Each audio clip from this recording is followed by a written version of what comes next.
Hi friends, welcome to the song blog, music blog, reading blog, whatever it's turned into now. Been a little while since I posted, haven't done much singing because I've been under the weather a bit, but I felt that it was time for another story, so today I present to you one of the world's best and possibly strangest books, The Cat Who Wore a Pot on Her Head, originally titled Bendemolena. So I don't know if this is like a random book or if any of you have ever read this, but I fell in love with this book as a kid, and clearly it spoke to me. And I think you'll see why. I think I feel a little like Bendemolena sometimes, so hope whatever you're doing, if you're in the car or you're at home, cuddle up and enjoy the story of a cat who wore a pot on her head, because it's a good one. Alright, here we go. There once was a cat named Bendemolena. She lived in a house on Cat Street, where cats and kittens lived all together. Brothers and sisters, cousins and friends were in and out and all about. What a noisy place it was. One day when Bendemolena was playing, she found a very shiny pot. She put it on her head and suddenly all the noise was gone. She liked the quiet so much she decided to wear the pot over her ears all the time. Little cat commune neighborhood. Oops, sorry. The same day, Mother Cat said to Bendemolena and her 9 little brothers and sisters, "I have to go and take care of a sick friend this afternoon." "But oh dear, how am I going to clean the house and cook your supper too?" Every mother's polite. Polite. A million things to do, not enough time, not enough help. "Don't worry," said her kittens. "When you come home, supper will be ready and the house all clean. We'll take care of everything." Why can't I live in that house? Mrs. Cat decided to take Bendemolena to her sick friend's house. "I brought her to run errands," Mrs. Cat told her sick friend. And soon Mrs. Cat wanted something. "Bendemolena, Bendemolena, run home and tell your brothers and sisters that it's time to put the fish on to bake." Well, Bendemolena didn't hear what her mother had said. Her ears were still under the pot and everything she heard was all mixed up. Did she say put the smish on to fake? Or to put the bish in the lake? Bendemolena wondered as she ran home. Oh, she must have said put soap in the cake. Well, that makes perfect sense. "Mama wants you to put soap in the cake," she told her brothers and sisters. And all the little kittens wanted to please Mother, so they put soap in the cake. Delicious. I can hear my cat right now doing its own thing. Almost as soon as Bendemolena got back to her mother, Mrs. Cat said, "Bendemolena, Bendemolena, I forgot to tell the children to put the soup on to heat.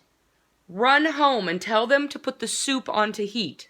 Again, Bendemolena didn't hear very well because of the pot. Put the boop on the beep? Mup the moop on the feep? Oh, she must have said to iron the meat. Makes perfect sense to me. "Mama says to iron the meat," she told the kittens at home. They all wanted to please Mother, so they got out the iron and ironing board and ironed the meat. And all afternoon, Bendemolena ran back and forth telling her brothers and sisters what Mother had wanted them to do. I love my steak, ironed. Once Mrs. Cat said, "Bendemolena, Bendemolena, run home and tell the children to sweep out the hall. Feep out the ball. Meep out the mall. Gleep bitty ball. Oh!" Mother must have said to hang chairs on the wall. That's it, Bendemolena decided. "Mama wants you to hang the chairs on the wall," Bendemolena told the other kittens. And the children all wanted to please their mother, so they got out the hammer and nails and hung the chairs up just like pictures. These are some strong and talented kittens. Soon all the neighbors began to gather around the house to watch. There were so many watching that Bendemolena had to crawl between their legs to get back to her mother. Once again, Bendemolena's mother had a message for the children. "Tell them to be sure to leave the key in the lock. Remember, leave the key in the lock." Bendemolena raced home, saying to herself, "Gleave the bee in the smock, smick the smee in the sock, sicky wee wubby gawk." Oh, she must have said to sew clothes on the clock.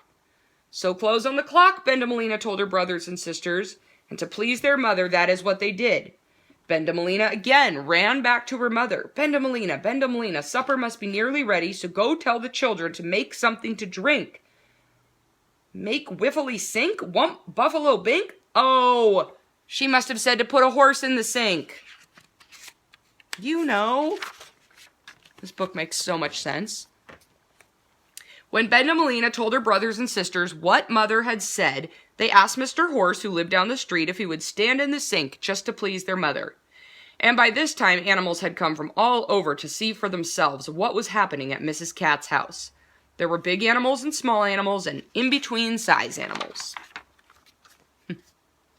Mrs. Cat was almost ready to leave her sick friend when she said, Bendemolena, Bendemolena, run home and ask your brothers to fix my chair. Up in the air, sticky pear, purple hair?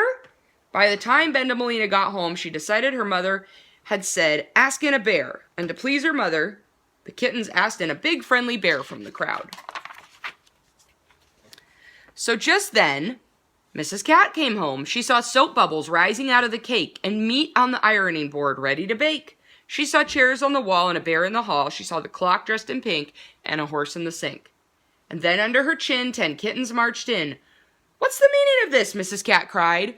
Surprise, surprise, said the kittens. They thought they had pleased their mother. They thought they had done just what she wanted. We all did our best, they called out, but Bendemolena was still mixed up. Ask in the rest, she said. So she threw open the door and called, everyone come in. Mrs. Cat looked at all the neighbors and friends. She looked at Bendemolena's head. Then she looked at the smiling kittens. She just couldn't stay angry. She knew it was all the fault of the pot. Everyone can stay for supper, said Mrs. Cat. But she took the pot off Bendemolena's head and made 2 holes for her ears in it. Then she put it back on Bendemolena. Those be some strong scissors, and how does she have enough food for all those people? Bendemolena, Bendemolena, give me a hug, said Mrs. Cat. And did Bendemolena give her mother a hug or a bug or a rug? No. She gave her mother just what she wanted. Oops, I said hug in there. You know what I mean. Okay, whatever. I guess that's the end, and I didn't remember because I feel like books are supposed to say the end. Well, I guess this is the end. Here she is, giving a hug.